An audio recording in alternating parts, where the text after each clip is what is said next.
Firuz Dumas, who is a humorist and writer, published a piece called Why I Dread Returning to an American Public School in the New York Times. And just listen to this. Our daughter's elementary school, which she graduated from a few years ago, offered a rich curriculum from math and science to arts and languages. After school, in addition to the more traditional offerings of chess, theater, and computers, she could take circus lessons where children learned to juggle, walk on a tightrope, and ride a unicycle. Since her school didn't have a pool, students were bused every week to a nearby sports club for swim lessons at no extra charge. The school also offered a week-long enrichment program that varied year to year. One year, students spent 5 days visiting sports clubs, each day being introduced by experts to sports such as fencing, ice hockey, and volleyball. Once a real circus came to her school for a week and trained the students, who then put on a performance. We did have to contribute $25 a student for that, since constructing an actual circus tent was costly. We also paid for extras like trips to museums, about $4 each, and $250 for a week-long class trip to Austria, intended to foster independence. They went without their parents. A highlight was that each child did a short walk alone at night in a field.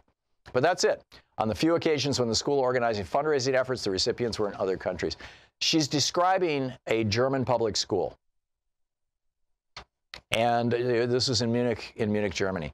And Louise and I had the same experience. All three of our kids, or actually the youngest was not school age. She was 4 when we lived in Germany. But our 2 older children both went to the German public schools.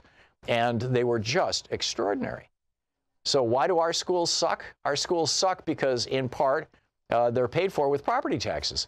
And this was a way that was put into place, back in the day, particularly in the South, to keep poor schools and black schools underfunded, underperforming, so that the people who attended those schools would find barriers to the larger economy. And we're still suffering from it. Minority communities are still suffering from it.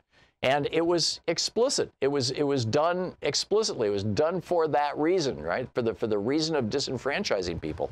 And we need to stop paying for our schools with the property tax. This is nuts.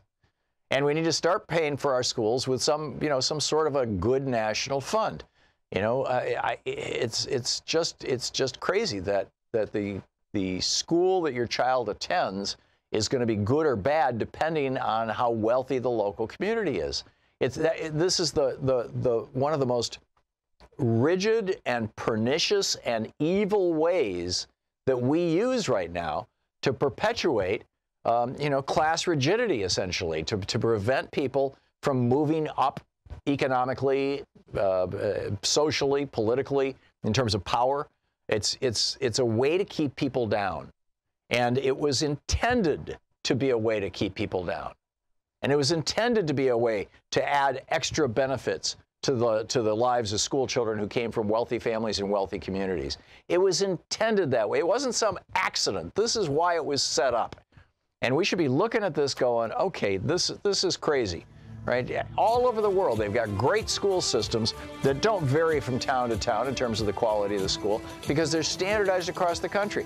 We could do this, or we could standardize them at the very least across state levels and fund them with state taxes. But this whole property tax funding local schools thing has got to go. This is just so wrong.